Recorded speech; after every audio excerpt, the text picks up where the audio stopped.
Hi all, നമുക്ക് DCS2 module 1-ൻ്റെ second ക്ലാസ്സിലേക്ക് കിടക്കാം. Identification of types of columns. Okay, കഴിഞ്ഞ ദിവസം ഞാൻ നിങ്ങൾക്കൊരു വീഡിയോ ഷെയർ ചെയ്ത് തന്നായിരുന്നു. അപ്പം അതിൽ എങ്ങനെയാണ് കോളംസൊക്കെ ഐഡൻറ്റിഫൈ ചെയ്യേണ്ടത്, ഓക്കെ, ഏത് ടൈപ്പ് ലോഡിംഗ് ആണ് വരുന്നത് എന്നുള്ളത് നമ്മൾ നോക്കിയിരുന്നു അല്ലേ. അതിൻ്റെ അകത്ത് നിങ്ങൾക്ക് മനസ്സിലായിട്ടുണ്ടാവുമെന്ന് വിചാരിക്കുന്നു. ഇപ്പോൾ ഞാൻ ജസ്റ്റ് ഇപ്പോൾ ഈ ഒരു ഫിഗർ വെച്ചിട്ട് ഞാൻ ജസ്റ്റ് ഒന്ന് പറയാം കൺസെപ്റ്റ് എങ്ങനെയാണ് ചെക്ക് ചെയ്യുന്നതെന്നുള്ളത്, അല്ലെങ്കിൽ ഏത് ടൈപ്പായിട്ടാണ് നമ്മൾ ഡിസൈൻ ചെയ്യേണ്ടത് പ്രാക്ടിക്കലി എന്നുള്ളത് ജസ്റ്റ് ഞാനൊന്ന് പറയാം. ഓക്കെ, അപ്പോൾ ഇവിടെ നിങ്ങൾക്ക് ഈ ഫിഗറിൻ്റെ അകത്ത് XY എന്ന് പറഞ്ഞിട്ട് രണ്ട് ആക്സിസുകൾ കാണാൻ പറ്റും. ഓക്കെ, അതായത് ഇപ്പം ABC 3 കോളംസും കാണാൻ പറ്റും. ഓക്കെ, A എന്ന് പറയുന്ന കോളത്തിലേക്ക് 2 ആക്സിസിൽ നിന്നും X ആക്സിസിൽ നിന്നും Y ആക്സിസിൽ നിന്നും ബീം വന്ന് കയറുന്നുണ്ട് അല്ലേ. അതേപോലെ B എന്ന് പറയുന്ന കോളത്തിൽ 2 X ആക്സിസിലാണ് ബീമുള്ളത്. അതുപോലെ C എന്ന് പറയുന്ന കോളത്തിൽ X ആക്സിസിലും Y ആക്സിസിലും ബീമുണ്ട് അല്ലേ. അപ്പം നമ്മൾ A എന്ന് പറയുന്ന കോളം നോക്കുകയാണെങ്കിൽ X ആക്സിസിൽ നിന്നും Y ആക്സിസിൽ നിന്നും ബീം വന്ന് കയറുന്നുണ്ട്. അപ്പോൾ ഈ ബീമിൻ്റെ മേലെ വരുന്ന ലോഡ് ഉണ്ടാവുമല്ലോ. ഓക്കെ, അതായത് Y ആക്സിസിന് കറസ്പോണ്ടിങ് ആയിട്ടുള്ള ബീമിൻ്റെ മേലെയും X ആക്സിസിന് കറസ്പോണ്ടിങ് ആയിട്ടുള്ള ബീമിൻ്റെ മേലെ ലോഡ് ഉണ്ടാവും. അപ്പം നമ്മളെ സ്ട്രക്ചറിലുള്ള ബീംസ് എല്ലാം റിജിഡ് ആണ് അല്ലേ, അതായത് ഫിക്സ്ഡ് എൻഡ് ആയിരിക്കും വരിക. എല്ലാത്തിലും ഫിക്സ്ഡ് എൻഡ് ആയിരിക്കും, കാരണം എങ്ങോട്ടേക്കും അത് മൂവ്മെൻറ്റ് അലോ ചെയ്യുന്നില്ല, കൺസ്ട്രെയിൻഡ് ആയിട്ടാണ് ഉള്ളത്. അതുകൊണ്ട് തന്നെ ഫിക്സ്ഡ് എൻഡ് കണ്ടീഷൻ ആയിരിക്കും. അപ്പോൾ ഫിക്സ്ഡ് എൻഡിലേക്ക് വരുന്ന സമയത്ത് ഓക്കെ, ആ ഒരു കോളമാണ് സപ്പോർട്ടായിട്ട് വരുന്നത്. അപ്പോൾ ആ കോളത്തിലേക്ക് വരുന്ന സമയത്ത് മൊമെൻറ്റ് ഡെവലപ്പ് ചെയ്യും അല്ലേ. ഫിക്സ്ഡ് എൻഡിൽ ഫിക്സ്ഡ് എൻഡ് മൊമെൻറ്റ്സ് ഉണ്ടാവും. ഓക്കെ, ഫിക്സ്ഡ് എൻഡ് മൊമെൻറ്റ് എന്ന് പറയുന്നത് എക്സ്റ്റേണലി വരുന്ന മൊമെൻറ്റിൻ്റെ റിയാക്ഷനാണ് ഫിക്സ്ഡ് എൻഡ് മൊമെൻറ്റ് എന്ന് പറയുന്നത്. ഓക്കെ, അപ്പം ഫിക്സ്ഡ് എൻഡ് മൊമെൻറ്റിൻ്റെ ഓപ്പോസിറ്റ് ഡയറക്ഷനിൽ, അതായത് ലോഡ് താഴോട്ട് ആക്ട് ചെയ്യുകയാണെങ്കിൽ ഇപ്പം A എന്ന് പറയുന്ന കോളത്തിന് കറസ്പോണ്ടിങ് ആയിട്ട് Y ആക്സിസിലുള്ള ബീമിൻ്റെ മേലെ ലോഡ് വരും. അപ്പോൾ ലോഡ് താഴോട്ട് ആക്ട് ചെയ്യുന്നു. അപ്പോൾ A എന്ന് പറയുന്ന സപ്പോർട്ടിലേക്ക് വരുന്ന മൊമെൻറ്റ് എങ്ങനെയായിരിക്കും വരിക? താഴോട്ട് ആക്ട് ചെയ്തിട്ട് ടുവേർഡ്സ് ലെഫ്റ്റ് ആണ് അല്ലേ. താഴോട്ട് ആക്ട് ചെയ്തിട്ട് ടുവേർഡ്സ് ലെഫ്റ്റ് എന്ന് പറയുമ്പോൾ അത് ക്ലോക്ക് വൈസ് ഡയറക്ഷനാണ് വരിക. ഓക്കെ, ക്ലോക്ക് വൈസ് ഡയറക്ഷനാണ് വരിക, താഴോട്ട് ആക്ട് ചെയ്തിട്ട് ടുവേർഡ്സ് ലെഫ്റ്റ് എന്ന് പറയുമ്പോൾ. അപ്പോൾ ക്ലോക്ക് വൈസ് ഡയറക്ഷനിലുള്ള ഒരു മൊമെൻറ്റ് A എന്ന് പറയുന്ന സപ്പോർട്ടിൽ, അതായത് A എന്ന് പറയുന്ന കോളത്തിന് കറസ്പോണ്ടിങ് ആയിട്ട് വരും. അപ്പോൾ അതിനെ ഒപ്പോസ് ചെയ്യുന്ന മൊമെൻ്റാണ് ഫിക്സ്ഡ് എൻഡ് മൊമെൻറ്റ്. ഓക്കെ, അപ്പോൾ ഇവിടേക്ക് വരുന്ന ഒരു ക്ലോക്ക് വൈസ് മൊമെൻറ്റ് Y ആക്സിസിന് കറസ്പോണ്ടിങ് ആയിട്ട് ഒരു ക്ലോക്ക് വൈസ് മൊമെൻറ്റ് A എന്ന് പറയുന്ന കോളത്തിലേക്ക് വരും. അതേപോലെ ഇവിടെ X ആക്സിസിലുള്ള ഓക്കെ, ആ ബീമിൻ്റെ മേലെ ലോഡ് താഴോട്ട് ആക്ട് ചെയ്യുമ്പോൾ താഴോട്ട് വന്നിട്ട് ടുവേർഡ്സ് ലെഫ്റ്റ്, അതും ക്ലോക്ക് വൈസ് ഡയറക്ഷൻ തന്നെയാണ് വരുന്നത്. പക്ഷേ രണ്ടും ഡയറക്ഷൻ ഡിഫറൻ്റ് ആണ്. അതായത് ഒന്ന് X ആക്സിസിന് കറസ്പോണ്ടിങ് ആയിട്ടും ഒന്ന് Y ആക്സിസിന് കറസ്പോണ്ടിങ് ആയിട്ടുമാണ് വരുന്നത്. ഓക്കെ, അപ്പോൾ X ആക്സിസിനും Y ആക്സിസിനും കറസ്പോണ്ടിങ് ആയിട്ടുള്ള 2 മൊമെൻറ്റ്സ് ഈ ഒരു പർട്ടിക്കുലർ A എന്ന് പറയുന്ന കോളത്തിലേക്ക് വരും. അതിൻ്റെ ഒപ്പം തന്നെ ഈ ലോഡ് ആക്ട് ചെയ്യുന്നതുകൊണ്ട് തന്നെ താഴോട്ട് ആക്ട് ചെയ്യുന്ന ഒരു ഫോഴ്സ്, ആക്സിയൽ ഫോഴ്സും കൂടെ വരും. കാരണം കോളത്തിലേക്ക് അല്ലെങ്കിൽ സപ്പോർട്ടിലേക്ക് വരുമ്പോൾ സപ്പോർട്ട് റിയാക്ഷൻ വരും അല്ലേ. ആ സപ്പോർട്ട് റിയാക്ഷൻ ഒപ്പോസ് ചെയ്യുന്നത് എക്സ്റ്റേണലി വരുന്ന ലോഡിനെയാണ്. ഓക്കെ, ഒരു ബീമിൽ നമ്മൾ ലോഡ് മേലെ ആക്ട് ചെയ്യുന്നുണ്ടെങ്കിൽ ആ 2 സപ്പോർട്ടിലേക്കാണ് ആ ലോഡ് ഡിസ്ട്രിബ്യൂട്ടായി പോകുന്നത് അല്ലേ. ആ സപ്പോർട്ട് എന്ന് പറയുന്ന കോളമാണ്. അപ്പോൾ ആ റിയാക്ഷനാണ്, സപ്പോർട്ട് റിയാക്ഷൻ ഇക്വലൻ്റ് ആയിട്ടുള്ളൊരു ഫോഴ്സാണ് ആ കോളത്തിലേക്ക് വരുന്നത്. അപ്പോൾ ആക്സിയൽ ഫോഴ്സും ഇവിടെ A എന്ന് പറയുന്ന കോളത്തിൽ ആക്സിയൽ ഫോഴ്സും അതുപോലെ തന്നെ X ആക്സിസിനും Y ആക്സിസിനും കറസ്പോണ്ടിങ് ആയിട്ട് 2 ബെൻഡിങ് മൊമെൻറ്റും ഉണ്ട്. അപ്പോൾ A എന്ന് പറയുന്ന കോളം വരുന്നത് ഏത് കണ്ടീഷനിലാന്ന് പറഞ്ഞാൽ axial load with biaxial bending ആണ്. 2 ആക്സിസിന് കറസ്പോണ്ടിങ് ആയിട്ടുള്ള മൊമെൻറ്റ്, X ആക്സിസിനും Y ആക്സിസിനും കറസ്പോണ്ടിങ് ആയിട്ടുള്ള മൊമെൻറ്റ് A എന്ന് പറയുന്ന കോളത്തിലേക്ക് വരുന്നുണ്ട്. ഓക്കെ, ഇനി B എന്ന് പറയുന്ന കോളം എടുക്കുകയാണെങ്കിൽ, ഓക്കെ, B എന്ന് പറയുന്ന കോളം എടുക്കുകയാണെങ്കിൽ ആ B എന്ന് പറയുന്ന കോളത്തിലേക്ക് 2 ബീംസ് വരുന്നുണ്ട് അല്ലേ. AB എന്ന് പറയുന്ന ബീമും BC എന്ന് പറയുന്ന ബീമും വരുന്നുണ്ടെന്ന് വിചാരിക്കുക. അല്ലെങ്കിൽ നിങ്ങൾക്ക് മനസ്സിലാവും, B എന്ന് പറയുന്ന ആ കോളത്തിൻ്റെ ലെഫ്റ്റ് സൈഡിലൊരു ബീം, റൈറ്റ് സൈഡിലൊരു ബീം. ഓക്കെ, അത് രണ്ടും X ആക്സിസിന് കറസ്പോണ്ടിങ് ആയിട്ടുള്ള ആ ബീം ഉള്ളത് അല്ലേ, 2 ബീമും. Y ആക്സിസിന് കറസ്പോണ്ടിങ് ആയിട്ട്, അതായത് നമ്മൾ A എന്ന് പറയുന്ന കോളത്തിൽ വരുന്ന പോലെ അല്ലെങ്കിൽ C എന്ന് പറയുന്ന കോളത്തിൽ വരുന്ന പോലെ ആ Y എന്ന് മാർക്ക് ചെയ്തതിന് കറസ്പോണ്ടിങ് ആയിട്ട് ഒരു ബീം അവിടെ B എന്ന് പറയുന്ന കോളത്തിലേക്ക് വരുന്നില്ല. രണ്ടും X ആക്സിസിന് കറസ്പോണ്ടിങ് ആയിട്ടുള്ള ബീമാണ് വരുന്നത്. ഓക്കെ, അപ്പം ഇവിടെ ഈ ഒരു സ്ഥലത്ത്, അതായത് ബി എന്ന് പറയുന്ന കോളത്തിൻ്റെ ലെഫ്റ്റ് സൈഡിൽ ലോഡ് വരുന്നുണ്ട്. അപ്പോൾ അത് കാരണമുള്ള മൊമെൻറ്റ് താഴോട്ട് വന്നിട്ട് ടുവേർഡ്സ് റൈറ്റ് ആണ്. അപ്പോൾ ആൻറ്റി ക്ലോക്ക് വൈസ് മൊമെൻ്റ് ആണ് ഇവിടെ വരുന്നത്. ഓക്കെ, ആ ബി എന്ന് പറയുന്ന കോളത്തിൻ്റെ ലെഫ്റ്റ് സൈഡിലുള്ള ബീമിൽ വരുന്നത്. ഓക്കെ, ആ മൊമെൻ്റാണ് ഈ കോളത്തിലേക്ക് ഈ ബീമിൻ്റെ അകത്തുനിന്ന് വരുന്നത്. അതേപോലെ ബി എന്ന് പറയുന്ന കോളത്തിൻ്റെ റൈറ്റ് സൈഡ് നോക്കുകയാണെങ്കിൽ ലോഡ് താഴോട്ട് ആക്ട് ചെയ്യുന്നു ടുവേർഡ്സ് ലെഫ്റ്റ്. അപ്പോൾ ക്ലോക്ക് വൈസിലുള്ളൊരു മൊമെൻ്റാണ് ബി എന്ന് പറയുന്ന കോളത്തിൻ്റെ റൈറ്റ് സൈഡിൽ നിന്നുള്ള ബീമെന്ന് വരുന്നത്. ഓക്കെ, രണ്ടും എക്സ് ആക്സിസിന് കറസ്പോണ്ടിങ് ആയിട്ടാണ്. ഇനി ഈ വന്നിരിക്കുന്ന ബിയിലേക്ക് വന്നിരിക്കുന്ന രണ്ട് മൊമെൻറ്റും ഈക്വൽ ആണെങ്കിൽ, അതായത് ഇപ്പോൾ ഒരേ ലോഡുകളാണ് വരുന്നതെങ്കിൽ, അതേപോലെ ഒരേ സ്പാനൊക്കെ ആണെങ്കിൽ സെയിം മൊമെൻ്റ് ആയിരിക്കും വരിക. ഓക്കെ, അപ്പോൾ സെയിം മൊമെൻ്റ് ആണെങ്കിൽ ഒന്ന് ക്ലോക്ക് വൈസ് ഒന്ന് ആൻറ്റി ക്ലോക്ക് വൈസ് ആണെങ്കിൽ രണ്ടും 0 ആയിപ്പോവും. അപ്പോൾ അങ്ങനെ വരുന്ന കേസിലാണെങ്കിൽ ബി എന്ന് പറയുന്ന കോളം ആക്സിയൽ ലോഡ് മാത്രം വരുന്ന കോളമായിരിക്കും. ഇനി ഇൻ കേസ് ഇവിടെ ലെഫ്റ്റ് സൈഡിൽ വരുന്ന മൊമെൻറ്റും, അതായത് ബി എന്ന് പറയുന്ന കോളത്തിൻ്റെ ലെഫ്റ്റ് സൈഡിലുള്ള ബീമിൽ നിന്ന് വരുന്ന മൊമെൻറ്റും റൈറ്റ് സൈഡിൽ നിന്ന് വരുന്ന ബീമിൽ നിന്ന് വരുന്ന മൊമെൻറ്റും രണ്ടും ഡിഫറെൻറ്റ് മാഗ്നിറ്റ്യൂഡ് ആണെങ്കിൽ, രണ്ടിൻ്റെ വാല്യൂ ഡിഫറെൻ്റ് ആണെങ്കിൽ അതിലേതാണോ കൂടുതൽ വരുന്നത് അപ്പോൾ വലുതെന്ന് ചെറുത് കുറച്ചിട്ടുള്ളൊരു മൊമെൻറ്റ് ആയിരിക്കും ബിയിലേക്ക് വരുന്നുണ്ടാവുക. അപ്പോൾ ആ മൊമെൻറ്റും വരും, അതിൻ്റെ ഒപ്പം ആക്സിൽ ലോഡും വരും. അപ്പോൾ ഇത് ഏത് കണ്ടീഷൻ വരും എന്ന് പറഞ്ഞു കഴിഞ്ഞാൽ, രണ്ട് സൈഡിൽ നിന്ന് വരുന്ന മൊമെൻറ്റ്, അതായത് ഒരേ ആക്സിസിലുള്ള രണ്ട് ബീമിൽ നിന്ന് വരുന്ന മൊമെൻറ്റിൻ്റെ മാഗ്നിറ്റ്യൂഡ് ഡിഫറെൻ്റ് ആണെങ്കിൽ ആ മൊമെൻറ്റിൻ്റെ ഡിഫറൻസ് ആയിരിക്കും ബി എന്ന് പറയുന്ന കോളത്തിലേക്ക് വരുന്നത്. അതിൻ്റെ ഒപ്പം തന്നെ ആക്സിൽ ലോഡും വരും. അപ്പോൾ അങ്ങനെ വരുന്ന കേസാണെങ്കിൽ beam with axial load and uniaxial bending ആയിരിക്കും വരിക. ഒരു ആക്സിസിന് കറസ്പോണ്ടിങ് ആയിട്ടാണ് ബെൻഡിങ് മൊമെൻറ്റ് വരുന്നത്. അപ്പോൾ column with uniaxial bending and axial load എന്നുള്ള കേസാണ് ഇവിടെ വരുന്നത്. ഓക്കെ, ഇനി അടുത്ത കോളം സി നോക്കിക്കഴിഞ്ഞാൽ, അതായത് മുന്നേ പറഞ്ഞ ബിയിലേക്ക് വരുന്ന മൊമെൻറ്റ് രണ്ടും ഈക്വൽ ആണെങ്കിൽ അവിടെ ആക്സിൽ ലോഡ് മാത്രം വരുന്ന കോളമായിരിക്കും ബി.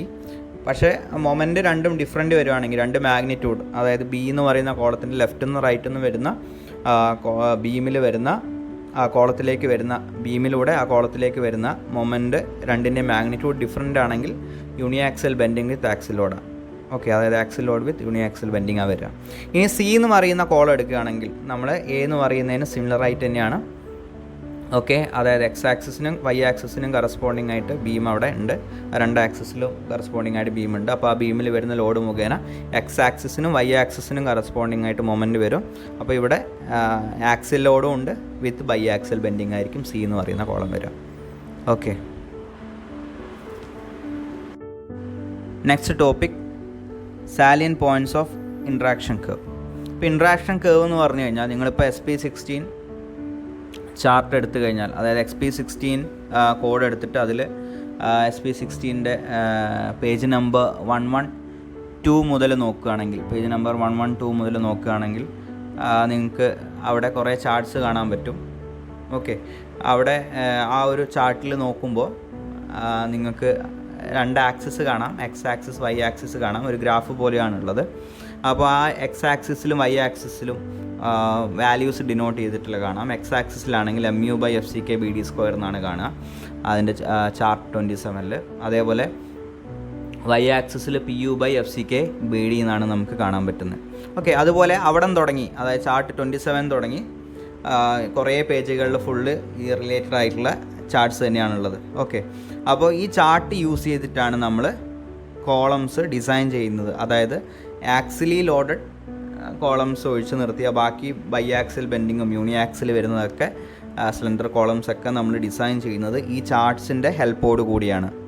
ഓക്കെ, അതായത് ഇപ്പം ബെൻഡിങ്ങും കംപ്രഷനൊക്കെ കൂടി ഒന്നിച്ച് വരുന്ന കേസിൽ മാനുവലി, അതായത് ഈ ചാർട്ട്സ് യൂസ് ചെയ്യാതെ ഡിസൈൻ ചെയ്യുക എന്ന് പറയുന്നത് വളരെ ഡിഫിക്കൽട്ടായിട്ടുള്ളൊരു ടാസ്ക്കാണ്. ഒരുപാട് ടൈം കൺസ്യൂമിങ്ങും ഡിഫിക്കൽട്ടും ആയിട്ടുള്ളൊരു ടാസ്ക്കാണ്. അപ്പോൾ അതിനെ വളരെ ഈസി ആക്കാൻ വേണ്ടിയിട്ടാണ് ഈ കോഡ് ബുക്കിൽ ഈ ചാർട്ട്സ് കൊടുത്തിട്ടുള്ളത്. അപ്പോൾ ഇത് ഓൾറെഡി വളരെ അധികം ഡീറ്റെയിൽഡായിട്ട് സ്റ്റഡി ചെയ്ത് പ്രിപ്പയർ ചെയ്ത് വരച്ചിട്ടുള്ള ചാർട്ട്സാണ്. അപ്പോൾ ഇതിൻ്റെ അകത്ത് നിന്ന് വാല്യൂസ് എടുക്കുമ്പോൾ ഓൾമോസ്റ്റ് കറക്റ്റ് വാല്യൂസ് തന്നെയാണ് നമുക്ക് കിട്ടുന്നത്. ഡിസൈൻ ചെയ്തിട്ട് നമ്മൾ ഒരുപാട് സമയമെടുത്ത് ചെയ്യുന്ന ഡിസൈൻ ഈക്വലൻ്റ് ആയിട്ടുള്ള കറക്റ്റായിട്ടുള്ള വാല്യൂസ് തന്നെയാണ് ഈ ചാർട്ടിൻ്റെ അകത്ത് നമുക്ക് കിട്ടുന്നത്. അപ്പോൾ ഈ ചാർട്ടിൻ്റെ ജസ്റ്റ് ഇമ്പോർട്ടൻ്റ് ആയിട്ടുള്ള കുറച്ച് കാര്യങ്ങൾ നിങ്ങൾക്ക് ഇതിൻ്റെ അകത്ത് പഠിക്കാനായിട്ടുണ്ട്. അപ്പോൾ ആ ഇമ്പോർട്ടൻ്റ് ആയിട്ടുള്ള കാര്യങ്ങൾ എന്തൊക്കെയാണെന്നുള്ളത് നമുക്ക് നോക്കാം. Okay, first one, design charts have been prepared in the form of interaction diagrams in which PU by FCK BD versus MU by FCK BD square or PU by FCK D square versus MU by FCK DQ are plotted for various values of P by FCK. അപ്പോൾ നിങ്ങൾക്ക് ഇവിടെ കാണാം, ഞാൻ നേരത്തെ പറഞ്ഞു X ആക്സിസിൽ MU by FCK BD സ്ക്വയറും Y ആക്സിസിൽ PU by FCK BD ആണ് ഉള്ളത്. ഓക്കെ, അപ്പോൾ അതിന് കറസ്പോണ്ടിങ് ആയിട്ടാണ് ചാർട്ട്സ് എല്ലാം ഉള്ളത്. ഇപ്പോൾ സർക്കുലർ കോളത്തിൻ്റെ കേസ് ആണെങ്കിൽ അവിടെ PU by FCK D square ആയിരിക്കും PU by FCK BDൻ്റെ സ്ഥാനത്ത്. അതേപോലെ തന്നെ എക്സ് ആക്സിസിൽ MU by FCK D cube ആയിരിക്കും. ഓക്കെ, PU എന്ന് പറയുന്നത് ആക്സിൽ ലോഡാണ്, MU എന്ന് പറയുന്നത് ആ കോളത്തിലേക്ക് വരുന്ന മൊമെൻ്റാണ്. MU എന്ന് പറയുന്നത് FCK എന്ന് പറയുന്നത് നിങ്ങൾക്കറിയാം characteristic compressive strength of concrete ആണ്. ഓക്കെ, ബിയും ഡിയും ആ കോളത്തിൻ്റെ ലാറ്ററൽ ഡയമെൻഷനാണ്. ഓക്കെ, അതേപോലെ സർക്കുലർ കോളത്തിൻ്റെ കേസാണെങ്കിൽ PU by FCK D square ആണ്, MU by FCK D ക്യൂബാണ്. അപ്പം അവിടെ റെക്റ്റാങ്കിളിൻ്റെ പോലെ 2 ഡയമെൻഷൻ ഇല്ല. ഓക്കെ, ഒരു ഡയമീറ്റർ മാത്രമേ ഉള്ളൂ, അതുകൊണ്ടാണ് D സ്ക്വയറും D ക്യൂബും വന്നിട്ടുള്ളത്.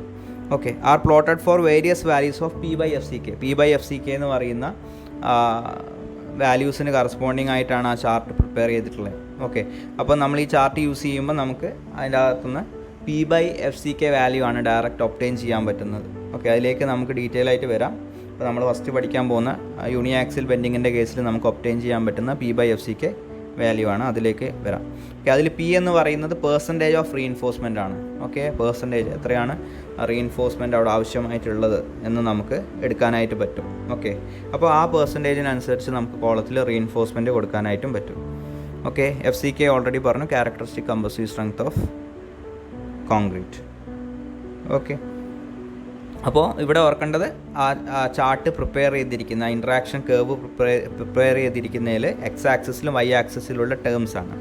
ഓക്കെ, പിന്നെ അതുപോലെ ആ ചാർട്ടിൽ എക്സ് ആക്സിസിൽ വൈ ആക്സിസിലെ ടേം കൂടാതെ ആ ഓരോ ഗ്രാഫും ഓരോ ലൈൻസും അല്ലെങ്കിൽ ആ ഓരോ കേർവ്സും പ്ലോട്ട് ചെയ്തിട്ടുള്ളത് P by FCK വാല്യൂവിന് കറസ്പോണ്ടിങ് ആയിട്ടാണ്. Okay, these charts are given in SP16 for rectangular and circular columns subjected to axial compression and bending. മുന്നേ പറഞ്ഞ പോലെ ഈ ചാർട്ട്സ് എല്ലാം SP16 കോഡിലുണ്ട്. അപ്പോൾ നിങ്ങളത് ചെക്ക് ചെയ്യണം. ചെക്ക് ചെയ്തിട്ട് ഇപ്പം പറഞ്ഞ പോയിൻറ്റ്സുകളൊക്കെ, ഈ പറഞ്ഞുകൊണ്ടിരിക്കുന്ന പോയിൻറ്റ്സുകളൊക്കെ അതിലുണ്ടോ എങ്ങനെയാണെന്നുള്ളതൊക്കെ ഒന്ന് ചെക്ക് ചെയ്യണം കേട്ടോ. Okay, charts have been given for 3 grades of steel, FE 250, FE 415, FE 500 and 4 values of D dash by D, that is 0.5, 0.05, 0.10, 0.15, 0.20, where D dash is the effective cover for steel reinforcement. അപ്പോൾ ഈ ചാർട്ട്സൊക്കെ നിങ്ങൾ നോക്കുകയാണെങ്കിൽ 3 grade സ്റ്റീലിന് corresponding ആയിട്ട് നിങ്ങൾക്ക് അവിടെ chart കാണാം. Okay, അതായത് ഇപ്പോൾ നിങ്ങൾ പേജ് നമ്പർ 112 എടുക്കുകയാണെങ്കിൽ ചാർട്ട് 27 നോക്കുകയാണെങ്കിൽ അവിടെ FE വാല്യൂ, ഓക്കെ, അതായത് FY എന്ന് പറയുന്നത് നിങ്ങൾക്ക് അവിടെ കൊടുത്തിരിക്കുന്നത് കാണാം 250 ഗ്രേഡിന് കറസ്പോണ്ടിങ് ആയിട്ടാണ്. ഓക്കെ, അപ്പം ഇതുപോലെ തന്നെ നിങ്ങൾക്ക് FE 250ക്ക് കറസ്പോണ്ടിങ് ആയിട്ടുള്ളതും FE 415ന് കറസ്പോണ്ടിങ് ആയിട്ടുള്ളതും FE 500ന് കറസ്പോണ്ടിങ് ആയിട്ടുള്ള ചാർട്ടും കാണാം. അപ്പോൾ ഏത് ഗ്രേഡ് സ്റ്റീലാണ് യൂസ് ചെയ്യുന്നത് അതിനനുസരിച്ച് നമുക്ക് ചാർട്ട് എടുത്തിട്ട് ഡിസൈൻ ചെയ്യാനായിട്ട് പറ്റും. And 4 values of D dash by D. അതേപോലെ ഇപ്പം പേജ് നമ്പർ 112ലുള്ള D dash by D value നോക്കിക്കഴിഞ്ഞാൽ 0.05 എന്നാണ് നിങ്ങൾക്ക് അവിടെ വാല്യൂ കാണാൻ പറ്റുന്നത്. ഓക്കെ, അതുപോലെ നിങ്ങൾക്ക് 0.10 വാല്യൂ കാണാം, 0.15ന് കറസ്പോണ്ടിങ് ആയിട്ടുള്ള ചാർട്ട് കാണാം, 0.20ന് കറസ്പോണ്ടിങ് ആയിട്ടുള്ള ചാർട്ട് കാണാം. Okay, D dash by D. D dash എന്ന് പറഞ്ഞു കഴിഞ്ഞാൽ effective cover for steel reinforcement, effective കവറാണ്. അതായത് കോളത്തിൻ്റെ എൻഡ് മുതൽ മെയിൻ റീഇൻഫോഴ്സ്മെൻറ്റിൻ്റെ സെൻറ്റർ വരെയുള്ള ഡിസ്റ്റൻസാണ് D dash എന്ന് പറയുന്നത്. അപ്പോൾ നമുക്കത് അസ്യൂം ചെയ്തെടുക്കാം അല്ലേ. ആദ്യം ആ സ്റ്റിറപ്പിൻ്റെ എൻഡിലേക്കുള്ള ഡിസ്റ്റൻസ് കോളത്തിൽ മിനിമം പറയുന്ന 40 ആണ്, പിന്നെ സ്റ്റിറപ്പിൻ്റെ ഡയ, പിന്നെ മെയിൻ ബാറിൻ്റെ ഡയൻ്റെ ഹാഫ്. അപ്പോൾ നമുക്ക് D dash ഏകദേശം അസ്യൂം ചെയ്തെടുക്കാനായിട്ട് പറ്റും. അപ്പോൾ D dash by D എന്ന് പറയുന്നത് അതിൻ്റെ മേജർ ആക്സിസിലുള്ള ഡയമെൻഷനാണ് D. ഓക്കെ, BD 2 ഡയമെൻഷനാണ്, അതിൽ D എന്ന് പറയുന്നത് അതിൻ്റെ മേജർ ആക്സിസിലുള്ള ഡയമെൻഷനാണ് D എന്ന് പറയുന്നത്. ഓക്കെ, അപ്പോൾ നിങ്ങൾക്ക് അവിടെ ഫിഗറിൽ കാണാം, അവിടെ ഫിഗറും കൊടുത്തിട്ടുണ്ട്. D എന്ന് പറയുന്നത് ഇപ്പോൾ നമ്മൾ പ്രൊവൈഡ് ചെയ്യുമ്പോൾ, കോളം പ്രൊവൈഡ് ചെയ്യുമ്പോൾ അവിടെ കാണിച്ചിട്ടുണ്ട് അവിടെ. ഓക്കെ, ഡിയും ബിയും അവിടെ കാണിച്ചിട്ടുണ്ട്. അപ്പോൾ മേജർ ആക്സിസിന് കറസ്പോണ്ടിങ് ആയിട്ടുള്ള ഡയമെൻഷനാണ് D എന്ന് പറയുന്നത്. അപ്പോൾ നമ്മളവിടെ ചെക്ക് ചെയ്യുന്നത് D dash by D എന്ന് പറയുന്ന വാല്യൂ ആണ്. ഓക്കെ, അപ്പോൾ ആ value D dash by D value നോക്കിക്കഴിഞ്ഞാൽ 0.05 കാണാം, 0.10 കാണാം, 0.15 കാണാം, 0.20 കാണാം. അതായത് ഇപ്പോൾ Fe250 ഗ്രേഡ് സ്റ്റീലാണെങ്കിൽ ആ Fe250ക്ക് കറസ്പോണ്ടിങ് ആയിട്ട് D-D 0.05 കറസ്പോണ്ടിങ് ആയിട്ടും Fe250 0.10 കറസ്പോണ്ടിങ് ആയിട്ടും Fe250 0.15 കറസ്പോണ്ടിങ് ആയിട്ടും Fe250 0.20 കറസ്പോണ്ടിങ് ആയിട്ടും ചാർട്ട് SP60 അതേപോലെ തന്നെ Fe415 Fe500 കറസ്പോണ്ടിങ് ആയിട്ടും നിങ്ങൾക്ക് കാണാനായിട്ട് സാധിക്കും. ഓക്കെ, അപ്പം നമ്മുടെ ഏത് ചാർട്ടാണ് നമ്മളുടെ പർട്ടിക്കുലർ ഡിസൈന് വേണ്ടതെന്നുള്ളത് നമുക്ക് ഈ ഡീറ്റെയിൽസ് വെച്ചിട്ട് എടുക്കാൻ പറ്റും. അതായത് ഏത് ഗ്രേഡ് ഓഫ് സ്റ്റീലാണ്, അതുപോലെ D-Dൻ്റെ വാല്യൂ എത്രയാണെന്നുള്ളത് നോക്കിയിട്ട് നമുക്ക് ഏത് ചാർട്ടാണ് നമ്മൾ ഡിസൈൻ ചെയ്യാൻ വേണ്ടിയിട്ട് ഉപയോഗിക്കേണ്ടതെന്നുള്ളത് നമുക്ക് സെലക്ട് ചെയ്തെടുക്കാനായിട്ട് പറ്റും. ഓക്കെ, അപ്പോൾ ഇത് ഡിസൈൻ ചെയ്യുമ്പോൾ നിങ്ങൾക്ക് കുറച്ചും കൂടി ഡീറ്റെയിൽ ആയിട്ട് മനസ്സിലാവും. ജസ്റ്റ് ഇപ്പോൾ എന്തൊക്കെയാണ് കാര്യങ്ങൾ എന്നുള്ളത് ജസ്റ്റ് മനസ്സിലാക്കി വെച്ചാൽ മതി. ഇത് ഈ ഇൻട്രാക്ഷൻ കേർവിൻ്റെ കുറച്ച് ഫീച്ചേഴ്സാണ് നമ്മളിപ്പം പറഞ്ഞു പോകുന്നത്. ഓക്കെ, അതിൻ്റെ അകത്ത് ഈ SP60 കൊടുത്തിരിക്കുന്ന ഇൻട്രാക്ഷൻ കേർവ്സിൻ്റെ കുറച്ച് കാര്യങ്ങൾ. ഓക്കെ, അപ്പോൾ നിങ്ങൾക്ക് ഇവിടെ ഇൻട്രാക്ഷൻ കേർവിൻ്റെ ഒരു ഫിഗർ കാണാം. ഓക്കെ, അപ്പം ഇവിടെ നോക്കുകയാണെങ്കിൽ ഞാൻ നേരത്തെ പറഞ്ഞ പോലെ mu/FCK/BD² എക്സ് ആക്സിസിൽ, PU/FCK/BD എന്ന് പറയുന്നത് Y ആക്സിസിൽ. ഓക്കെ, ഇതിൽ 3 പോയിൻറ്റ്സ് മാർക്ക് ചെയ്തിട്ടുള്ള കാണാം, A, B, C. ഓക്കെ, എൻ്റെ അവിടെ പ്യുവർ ആക്സിൽ കംപ്രഷൻ എന്ന് എഴുതിയിട്ടുള്ള കാണാം. അതേപോലെ B എന്ന് പറയുന്നത് ബാലൻസ് ഫെയിലിയർ എന്ന് എഴുതിയിട്ടുള്ള കാണാം. C എന്ന് പറയുന്നത് പ്യുവർ മൊമെൻറ്റ് ഫെയിലിയർ എന്നുള്ളതും കാണാം. അപ്പോൾ ഇതിൽ എയുടെയും ബിൻ്റെയും പോയിൻറ്റിൻ്റെ ഇടയ്ക്ക് സോൺ AB എന്ന് പറഞ്ഞാൽ നമുക്ക് കാണാം കംപ്രഷൻ ഫെയിലിയർ. അതുപോലെ ബിൻ്റെയും സിൻ്റെ ഇടയ്ക്ക് സോൺ BC ടെൻഷൻ ഫെയിലിയർ എന്ന് പറഞ്ഞ് കാണാം. അപ്പോൾ ഈ ചാർട്ട് പ്രിപ്പയർ ചെയ്തിട്ടുള്ളത് ഞാൻ ഓൾറെഡി പറഞ്ഞു, കംപ്രഷനും ബെൻഡിങ്ങും കൂടി ഒന്നിച്ച് വരുമ്പോൾ നമുക്ക് ഡിസൈൻ ചെയ്യാൻ വേണ്ടിയിട്ടാണ്. ഓക്കെ, അപ്പോൾ എ എന്ന് പറയുന്ന പോയിൻ്റ് നിങ്ങൾ നോക്കിക്കോളൂ. എ എന്ന് പറയുന്ന പോയിൻ്റ് ലൈ ചെയ്തിരിക്കുന്നതിൻ്റെ അവിടെ ഓക്കെ mu വാല്യൂ 0 ആണ് അല്ലേ. അതായത് mu/FCK/BD² വാല്യൂ 0 ആണ്. അപ്പോൾ mu/FCK/BD² വാല്യൂ 0 ആവാന്ന് പറഞ്ഞാൽ മൊമെൻറ്റ് 0 ആവുന്ന സമയത്താണ് അല്ലേ. അപ്പോൾ മൊമെൻറ്റ് 0 ആവുന്ന സമയത്ത് അവിടെ മൊമെൻറ്റ് കാരണം അവിടെ ഫെയിലിയർ വരില്ലല്ലോ അല്ലേ. അവിടെ എന്ത് മാത്രമേ ഉള്ളൂ, ആക്സിൽ കംപ്രഷൻ മാത്രമേ ഉള്ളൂ. അപ്പോൾ എ എന്ന് പറയുന്ന പോയിൻ്റ് എന്ന് പറയുന്നത് പ്യുവർ ആക്സിൽ കംപ്രഷൻ മാത്രമുള്ള പോയിൻ്റാണ്. അതായത് അവിടെ ഫെയിലിയർ വരുന്നത് ആക്സിൽ കംപ്രഷൻ കൊണ്ട് മാത്രമാണ്. കാരണം mu എന്ന് പറയുന്നത് 0 ആണ്. ഓക്കെ, അതിനുശേഷം നിങ്ങൾക്ക് ഇവിടെ C എന്ന് പറയുന്ന പോയിൻ്റ് കാണാം. C എന്ന് പറയുന്ന പോയിൻ്റ് നോക്കിക്കഴിഞ്ഞാൽ C എന്ന് പറയുന്ന പോയിന്റിൽ PU/FCK/BD² എന്ന് പറയുന്ന വാല്യൂ 0 ആണ്.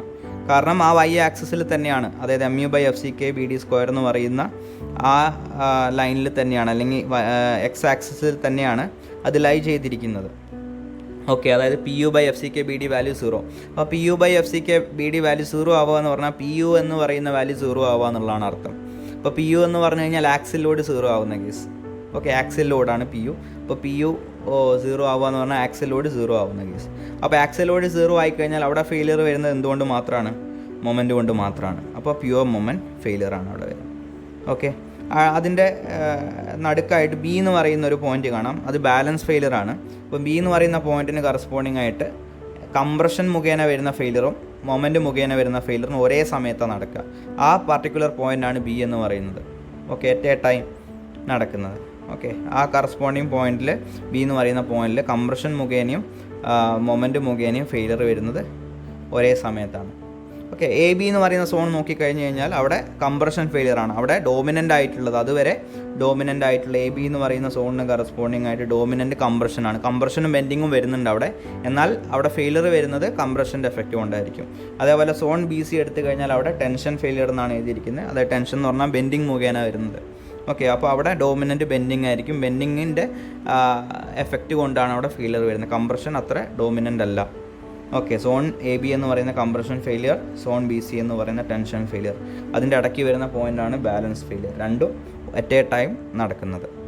ഓക്കെ, അപ്പോൾ ഈ ഫിഗർ വരച്ചിട്ട് ഇൻട്രാക്ഷൻ കേർവിനെ കുറിച്ച് ചോദിക്കുകയാണെങ്കിൽ ഈ ഫിഗർ വരച്ചിട്ട് ഇപ്പം ഞാൻ പറഞ്ഞ കാര്യങ്ങൾ അതിൻ്റെ അകത്ത് എഴുതേണ്ടതായിട്ടുണ്ട്. Point A corresponds to mu equal to 0, hence pure axial compression failure. ഞാൻ ഓൾറെഡി പറഞ്ഞു, A എന്ന് പറയുന്നതിൽ പോയിന്റിൽ mu 0 ആണ്, അതുകൊണ്ട് തന്നെ ആക്സിയൽ കംപ്രഷൻ കൊണ്ടാണ് അവിടെ ഫെയിലിയർ ഉണ്ടാകുന്നത്. Point C corresponds to PU is equal to 0, hence pure moment failure. അപ്പോൾ C എന്ന് പറയുന്ന പോയിന്റിൽ PUവിൻ്റെ വാല്യൂ 0 ആണ്, അതുകൊണ്ടാണ് PU/FCK/BD² എന്ന് പറയുന്ന വാല്യൂ 0-ന് കറസ്പോണ്ടിങ് ആയിട്ടാണ് സി എന്ന് പറയുന്ന പോയിൻ്റ് ഉള്ളത്. അതുകൊണ്ട് തന്നെ ആ ഫെയിലിയർ ഒക്കർ ചെയ്യുന്നത് പ്യുവറായിട്ട് മൊമെൻറ്റ് കാരണമാണ്. Okay, point B correspond to balance failure. In this the strain in steel and concrete reach the limiting value simultaneously and hence both fail at the same time. അപ്പോൾ കോൺക്രീറ്റും, അതായത് കംപ്രഷനെ resist ചെയ്യുന്നത് concrete ആണ്, ബെൻഡിങ്ങിനെ resist ചെയ്യുന്നത് സ്റ്റീലാണ്. അതായത് tension, bending കാരണം tension develop ചെയ്യുന്നുണ്ട്. അപ്പോൾ കോൺക്രീറ്റും സ്റ്റീലും ഫെയിൽ ചെയ്യുന്നത് ഒരേ സമയത്താണ്. അതായത് കംപ്രഷൻ മുഖേനയുള്ള ഫെയിലറും ബെൻഡിങ് മുഖേനയുള്ള ഫെയിലറും ഒക്കർ ചെയ്യുന്നത് ഒരേ സമയത്താണ്. ഓക്കെ, ചാർട്ട്സ് 27 to 38 SP60 27 മുതൽ 38 വരെ SP60 have been given for rectangular section with reinforcement distributed equally on 2 sides. അപ്പോൾ നിങ്ങൾ ചെക്ക് ചെയ്താൽ മതി, ചാർട്ട് 27 മുതൽ 38 വരെ റെക്ടാങ്കുലർ സെക്ഷന് കറസ്പോണ്ടിങ് ആയിട്ട്, റെക്ടാങ്കുലർ കോളത്തിന് കറസ്പോണ്ടിങ് ആയിട്ടാണ് കൊടുത്തിട്ടുള്ളത്. അതേപോലെ അതിൻ്റെ റീഇൻഫോഴ്സ്മെൻറ്റ് 2 സൈഡിൽ ഈക്വലായിട്ട് പ്രൊവൈഡ് ചെയ്യുകയാണെങ്കിൽ, ഓക്കെ, നിങ്ങളവിടെ നോക്കിയാൽ മതി. ഇതാണ് ചാർട്ട് 27 മുതൽ 38 വരെയുള്ള മേലെയുള്ള ഫിഗർ നോക്കിക്കഴിഞ്ഞാൽ ഈ ഒരു രീതിയിലായിരിക്കും ഉണ്ടാവുക. ഇപ്പോൾ ഡി ബി എന്ന് പറഞ്ഞിട്ട് 2 ഡയമെൻഷൻ നിങ്ങൾക്ക് അവിടെ കോളത്തിൻ്റെ കാണാനായിട്ട് പറ്റും. ഓക്കെ, അപ്പം ഇതിൽ നിങ്ങൾക്ക് ഞാനത് മാർക്ക് ചെയ്യാം.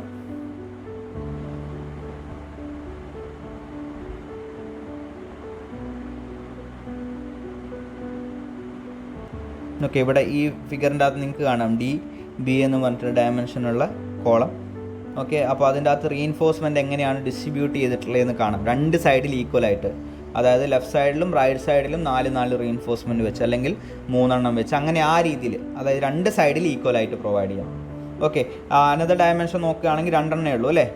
അതായത് ഇപ്പം ബി എന്ന് പറയുന്ന സൈഡിന് കറസ്പോണ്ടിങ് ആയിട്ട് 4 റീഇൻഫോഴ്സ്മെൻറ്റ് ഉണ്ട്. ഡി എന്ന് പറയുന്ന സൈഡിന് കറസ്പോണ്ടിങ് ആയിട്ട് നോക്കുകയാണെങ്കിൽ അവിടെ 2 റീഇൻഫോഴ്സ്മെൻറ്റേ ഉള്ളൂ അല്ലേ, 2 ഫേസിലായിട്ട്. അപ്പോൾ ഈക്വൽ അല്ല 4 സൈഡിലും. അപ്പോൾ 2 സൈഡിൽ ഈക്വലായിട്ട് പ്രൊവൈഡ് ചെയ്യുന്ന രീതിയിലുള്ള കോളംസ് ഉണ്ട്. ഓക്കെ, അപ്പോൾ ആ രീതിയിലാണ് നമ്മൾ പ്രൊവൈഡ് ചെയ്യുന്നതെങ്കിൽ അവിടെ റെഫർ ചെയ്യേണ്ടത് ചാർട്ട് 27 മുതൽ 38 വരെയുള്ളതാണ്. Okay, charts 39 to 50 SP16 have been given for rectangular section with reinforcement distributed equally on 4 sides. അവിടെ ചാർട്ട് 39 മുതൽ 50 വരെ നോക്കുകയാണെങ്കിൽ റെക്ടാങ്കുലർ കോളത്തിൻ്റെ തന്നെയാണ്, എന്നാൽ റീഇൻഫോഴ്സ്മെൻറ്റ് 4 സൈഡിലും ഒരുപോലെ തന്നെ ഡിസ്ട്രിബ്യൂട്ട് ചെയ്യുന്ന രീതിയിലാണ്. ഓക്കെ, അതായത് കോളത്തിൻ്റെ 4 സൈഡിലും വരുന്ന റീഇൻഫോഴ്സ്മെൻറ്റ് ഒരുപോലെ ആയിരിക്കും. ഇപ്പം ഇവിടെ തന്നിട്ടുള്ള ഫിഗർ നോക്കിക്കഴിഞ്ഞാൽ നിങ്ങൾക്ക് മനസ്സിലാവും 1 2 3 4 5 6 ഒരു സൈഡിൽ 6 റീഇൻഫോഴ്സ്മെൻറ്റ് ഉണ്ട്. അത് തന്നെയാണ് 4 സൈഡിലും വരുന്നത് അല്ലേ. 4 സൈഡിലും 6 റീഇൻഫോഴ്സ്മെൻറ്റ് വെച്ചിട്ടുണ്ട്. ഓക്കെ, അതുപോലെ എല്ലാ ഫേസിലും ഒരുപോലെ റീഇൻഫോഴ്സ്മെൻറ്റ് പ്രൊവൈഡ് ചെയ്യുകയാണെങ്കിൽ ചാർട്ട് 39 മുതൽ 50 വരെയാണ് റെഫർ ചെയ്യേണ്ടത്. ഓക്കെ, റെക്ടാങ്കുലർ കോളത്തിൽ 4 സൈഡിലും ഒരുപോലെ റീഇൻഫോഴ്സ്മെൻറ്റ് പ്രൊവൈഡ് ചെയ്യുകയാണെങ്കിൽ, 2 സൈഡിൽ ഒരുപോലെയാണെങ്കിൽ 27 മുതൽ 38 വരെയുള്ള ചാർട്ടാണ് നോക്കേണ്ടത്. ഓക്കെ, അപ്പം 4 സൈഡിൽ ഈക്വൽ എന്ന് പറയുമ്പോൾ ഇപ്പോൾ ഒരു സൈഡിൽ 3 ആണെങ്കിൽ ബാക്കി എല്ലാ സൈഡിലും 3 വരുന്ന രീതിയിൽ വേണം പ്രൊവൈഡ് ചെയ്യാൻ. ഓക്കെ, അതാണ് കൺസെപ്റ്റ്.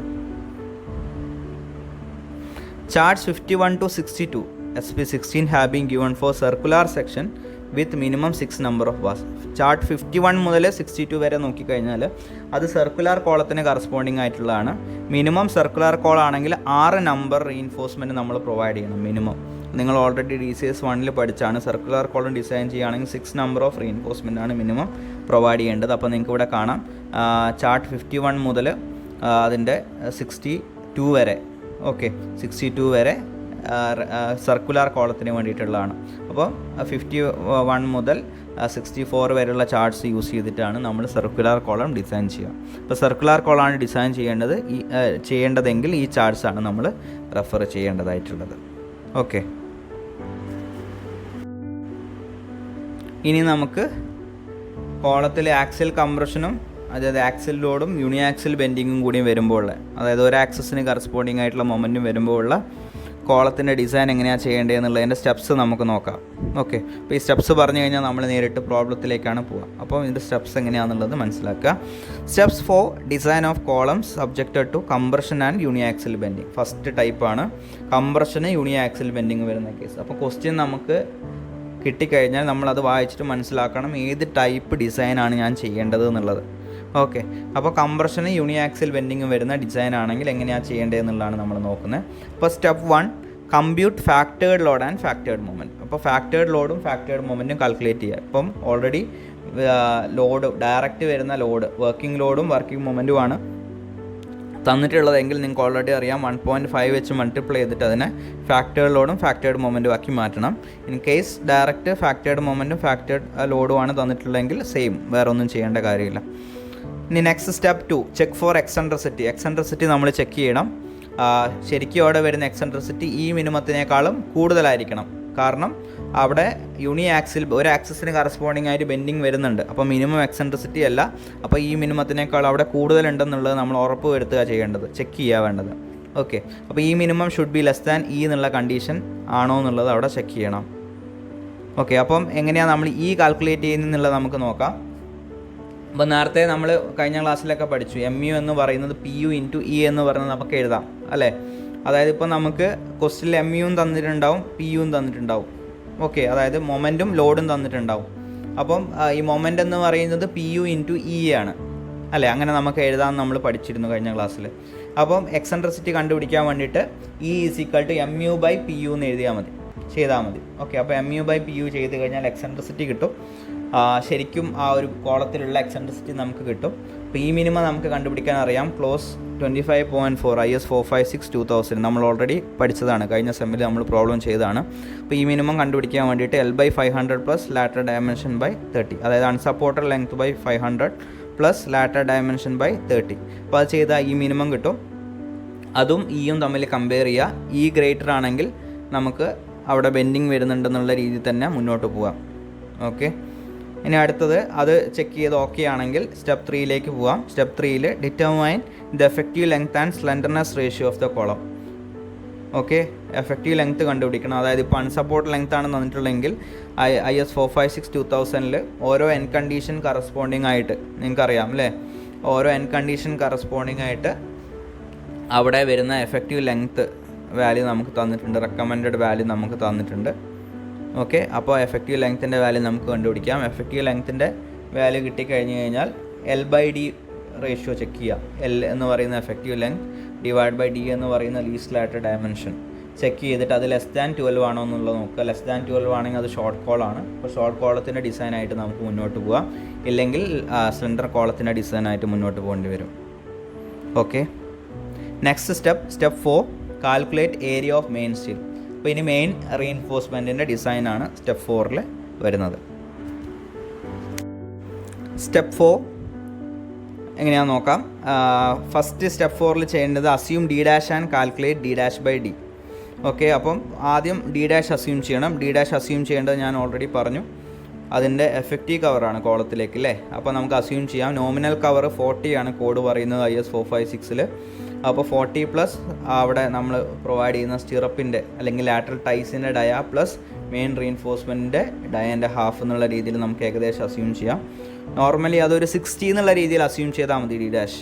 ഓക്കെ, അതായത് 40 പ്ലസ് ഇപ്പം നമ്മൾ സ്റ്റിറപ്പായിട്ട് യൂസ് ചെയ്യുന്ന 8ൻ്റെ ആണെങ്കിൽ 40 പ്ലസ് 8, അതായത് ടൈസ് 8 ആണെങ്കിൽ 40 പ്ലസ് 8 48 ആയി. ഇനിയിപ്പോൾ അവിടെ 25ൻ്റെ ബാർ യൂസ് ചെയ്യാമെന്ന് വിചാരിച്ചോ, അപ്പം 12.5 വരും അതിൻ്റെ ഹാഫ് എന്ന് പറയുന്നത്. അപ്പോൾ ഏകദേശം 60 വരുന്നുണ്ട്. അപ്പോൾ 60 അസ്യൂം ചെയ്താൽ മതി. അപ്പോൾ ഇൻ കേസ് കൂടുതൽ കൊടുക്കുകയാണെങ്കിലും അവിടെ 60 എന്നുള്ള രീതിയിൽ തന്നെ ലിമിറ്റ് ചെയ്തിട്ട് എടുത്താൽ മതി. ഓക്കെ, അപ്പോൾ നമുക്ക് അസ്യൂം ചെയ്യാം 60 എന്നുള്ള രീതിയിൽ. ഓക്കെ, D' എന്നുള്ള 60 mm എന്നുള്ള രീതിയിൽ നമുക്ക് അസ്യൂം ചെയ്തെടുക്കാം. ഓക്കെ, ഡിവൈഡഡ് ബൈ D എന്ന് ക്യാപിറ്റൽ D എന്ന് പറയുന്നത് ആ കോളത്തിന് കറസ്പോണ്ടിങ് ആയിട്ടുള്ള ലാറ്റർ ഡയമെൻഷനാണ്. നമുക്ക് D എന്നുള്ളത് വലിയ ഡയമെൻഷൻ നോക്കി എടുക്കാം. ഓക്കെ, അപ്പോൾ D നമുക്ക് അറിയാം, D' നമ്മൾ അസ്യൂം ചെയ്തു. അപ്പോൾ D'/D എടുത്തു കഴിഞ്ഞാൽ നമുക്ക് എത്രയാണ് വാല്യൂ വരുന്നതെന്നുള്ള കിട്ടും. അപ്പോൾ ആ D'/Dൻ്റെ വാല്യൂവും അതുപോലെ തന്നെ FYൻ്റെ വാല്യൂ നേരത്തെ നമ്മൾ പഠിച്ചിരുന്നു. 4 വാല്യൂ അല്ലേ, FYൻ്റെ 3 value, FE 250, FE 415, FE 500 corresponding ആയിട്ട് ചാർട്ടിൽ വാല്യൂസ് ഉണ്ട്, ചാർട്ടുണ്ട്. അതുപോലെ തന്നെ D'/Dൻ്റെ 4 വാല്യൂസ് 0.05, 0.10, 0.15, 0.20. അപ്പോൾ ഏത് വാല്യൂസൊക്കെയാണ് D'/Dയിൽ വരുന്നത്, അതുപോലെ FIൻ്റെ ഏത് വാല്യൂ ആണെന്ന് നോക്കിയിട്ട് ഏത് ചാർട്ടാണ് നമ്മൾ ഡിസൈൻ ചെയ്യാൻ വേണ്ടിയിട്ട് സെലക്ട് ചെയ്യേണ്ടതെന്നുള്ളത് നമുക്ക് എടുക്കാം. ഇപ്പോൾ 4 സൈഡിൽ ഒരുപോലെ റീഇൻഫോഴ്സ്മെൻറ്റ് കൊടുക്കുകയാണെങ്കിൽ 39 മുതൽ 50 വരെയുള്ള ചാർട്ട് എടുക്കണം റെക്റ്റാങ്കുലർ ആണെങ്കിൽ. അതേപോലെ ഇപ്പോൾ 2 സൈഡിൽ ഈക്വൽ ആയിട്ടുള്ള റീഇൻഫോഴ്സ്മെൻ്റ് ആണ് ഒരുപോലെയാണ് 2 സൈഡിൽ ഒരുപോലെയാണ് കൊടുക്കേണ്ടതെങ്കിൽ, അതായത് ഈക്വൽ നമ്പർ ഓഫ് റീഇൻഫോഴ്സ്മെൻറ്റ് 2 സൈഡിലും കൊടുക്കുകയാണെങ്കിൽ ചാർട്ട് 27 മുതൽ 38 വരെയുള്ള ചാർട്ട് എടുക്കാം. സർക്കുലർ ആണെങ്കിൽ ചാർട്ട് 51 മുതൽ 64 വരെയുള്ള ചാർട്ട് നോക്കിയിട്ട് എടുക്കാം. d'/dൻ്റെ വാല്യൂ fi-ൻ്റെ വാല്യൂ നോക്കിയിട്ട്. ഓക്കെ, ഇപ്പോൾ ഫസ്റ്റ് അതാണ് ചെയ്യേണ്ടത്. അപ്പോൾ അത് എടുത്തു കഴിഞ്ഞ് കഴിഞ്ഞാൽ രണ്ടാമത് ചെയ്യേണ്ടത് കാൽക്കുലേറ്റ് PU/FCK/BD ആൻഡ് MU/FCK/BD². അപ്പോൾ PU/FCK/BDയും MU/FCK/BD സ്കോറും കാൽക്കുലേറ്റ് ചെയ്യാം. ഈ വാല്യൂസൊക്കെ നമുക്ക് അവൈലബിൾ ആണ്. അപ്പോൾ നമ്മളത് ഇക്വേഷനിൽ വാല്യൂസ് സബ്സ്റ്റിറ്റ്യൂട്ട് ചെയ്തിട്ട് ഈ വാല്യൂസിൻ്റെ അകത്ത് ഈ ഇക്വേഷനിൽ, അതായത് PU/FCK/BDയിലും MU/FCK/BD² ഇതിലും ഓരോ ടേമായിട്ട് സബ്സ്റ്റിറ്റ്യൂട്ട് ചെയ്തിട്ട് അതിൻ്റെ വാല്യൂ എത്ര വരുന്നതെന്നുള്ള ഫൈൻഡ് ഔട്ട് ചെയ്യാം. റെക്റ്റാങ്കുലർ കോളാണെങ്കിൽ, അല്ലെങ്കിൽ PU/FCK/D² MU/FCK/D³ സർക്കുലർ കോളാണെങ്കിൽ എത്രയാ വാല്യൂസ് വരുന്നതെന്നുള്ള ഫൈൻഡ് ഔട്ട് ചെയ്യാം. PU/FCK/BD MU/FCK/BD². ഇപ്പോൾ സർക്കുലർ ആണെങ്കിൽ PU/FCK/D² ആൻഡ് MU/FCK/D³ വാല്യൂ കണ്ടുപിടിച്ച് വെക്കുക. Corresponding to these values get the value of P/FCK from the chart. അപ്പോൾ ഈ കണ്ടുപിടിച്ചിരിക്കുന്ന വാല്യൂസ് റെക്റ്റാങ്കുലർ ആണെങ്കിൽ PU/FCK/BDയും MU/FCK/BD² കറസ്പോണ്ടിങ് ആയിട്ട് P/FCK എത്രയാണ് വരുന്നതെന്നുള്ളത് നമുക്ക് ഫൈൻഡ് ഔട്ട് ചെയ്യാൻ പറ്റും. ഓക്കെ, അതെങ്ങനെയാണ് കണ്ടുപിടിക്കുന്നതെന്നുള്ള ഞാൻ പ്രോബ്ലം ചെയ്യുമ്പോൾ പറയാം. ഓക്കെ, അപ്പോൾ ആ 2 വാല്യൂസിന് കറസ്പോണ്ടിങ് ആയിട്ട്, അതായത് P/FCKൻ്റെ വാല്യൂ MU/FCK/BD² ഡയറക്ഷനിലേക്ക് വരുമ്പോൾ, അതേപോലെ MU/FCK/BD² വാല്യൂ PU/FCK/BDൻ്റെ ഡയറക്ഷനിൽ വരുമ്പോൾ അത് ഒരു പോയിന്റിൽ മീറ്റ് ചെയ്യും. ആ മീറ്റ് ചെയ്യുന്ന പോയിന്റ് ഏത് P/FCK വാല്യൂ ആയിട്ടാണ് ചേർന്ന് നിൽക്കുന്നത് അതിനനുസരിച്ചിട്ടായിരിക്കും P/FCK വാല്യൂ ചാർട്ടിൽ നിന്ന് നമ്മൾ എടുക്കുന്നത്. ഓക്കെ, അപ്പോൾ അത് ഞാൻ പ്രോബ്ലം ചെയ്യുമ്പോൾ ഞാനത് കാണിച്ചു തരാം എങ്ങനെയാണ് ചെയ്യുന്നതെന്നുള്ളത്. ഓക്കെ, അപ്പം P/FCK വാല്യൂ നമുക്ക് കറസ്പോണ്ടിങ് ചാർട്ടിൻ്റെ അകത്ത് നിന്ന് കിട്ടും. ഇനി അടുത്തത് P/FCK വാല്യൂ കിട്ടിക്കഴിഞ്ഞാൽ നമുക്ക് ASC value, area of steel in compression, calculate ചെയ്യാം. Calculate ASC and provide the diameter of the bars and its number. അപ്പം എത്ര പെർസെൻറ്റേജാണെന്ന് കിട്ടിക്കഴിഞ്ഞാൽ ആ കോളത്തിൻ്റെ ക്രോസ് സെക്ഷണൽ ഏരിയ നമുക്കറിയാം അല്ലേ. അപ്പോൾ ആ പെർസെൻറ്റേജ് കറസ്പോണ്ടിങ് ആ ക്രോസ് സെക്ഷണൽ ഏരിയൻ്റെ ആ പർട്ടിക്കുലർ പെർസെൻറ്റേജ് ആയിരിക്കും ASC പ്രൊവൈഡ് ചെയ്യേണ്ടതായിട്ടുണ്ടാവുക. എന്നിട്ട് അതിൽ ഏത് ഡയാ ബാർ കൊടുക്കണം, അതുപോലെ എത്ര നമ്പേഴ്സ് കൊടുക്കണം എന്നുള്ള ഫൈൻഡ് ഔട്ട് ചെയ്യാം, നിങ്ങൾ കഴിഞ്ഞ സെമ്മിൽ പഠിച്ചതുപോലെ. അപ്പം area of steel in compression, main സ്റ്റീലിൻ്റെ ഡിസൈൻ അവിടെ കഴിഞ്ഞു. ഈ next step design of lateral ties. അത് സെയിം ആസ് പ്രീവിയസ് സെമിസ്റ്ററാണ്, അതുപോലെ തന്നെയാണ്, ഒരു മാറ്റമില്ല. കഴിഞ്ഞ സെമ്മിൽ എങ്ങനെയാണോ കോളത്തിൻ്റെ ലാറ്റർ ടൈസ് ഡിസൈൻ ചെയ്തിട്ടുള്ളത് അതുപോലെ തന്നെയാണ്. അപ്പോൾ നിങ്ങൾ കഴിഞ്ഞ സെമ്മിലെ ക്ലാസ്സസ് വാച്ച് ചെയ്തിട്ടുണ്ടാവുമെന്ന് വിചാരിക്കുന്നു. ഞാൻ വാച്ച് ചെയ്യാൻ പറഞ്ഞിരുന്നു, അതിൻ്റെ നോട്ട്സൊക്കെ വായിച്ച് നോക്കാൻ പറഞ്ഞിരുന്നു. അപ്പോൾ പ്രോബ്ലം എങ്ങനെയാണ് ചെയ്തിട്ടുള്ളതെന്ന് നോക്കിയിട്ടുണ്ടാവും. അപ്പോൾ അതേപോലെ സെയിം ആയിട്ടാണ് ലാറ്റർ ടൈസ് ഡിസൈൻ ചെയ്യുന്നത്. ഓക്കെ, അപ്പം ഇപ്പോൾ നമ്മൾ നോക്കിയത് കോളത്തിലേക്ക് കംപ്രസീവ് ലോഡും, അതായത് ആക്സിൽ ലോഡും യൂണി ആക്സിൽ ബെൻഡിങ്ങും വരുന്ന കേസിലെ കോളം ഡിസൈൻ ചെയ്യുന്നതാണ്. അപ്പോൾ ഈ ഒരു കൺസെപ്റ്റ് വെച്ചിട്ട് നമുക്ക് നെക്സ്റ്റ് ക്ലാസ്സിൽ പ്രോബ്ലം ചെയ്യാം. Okay, thank you.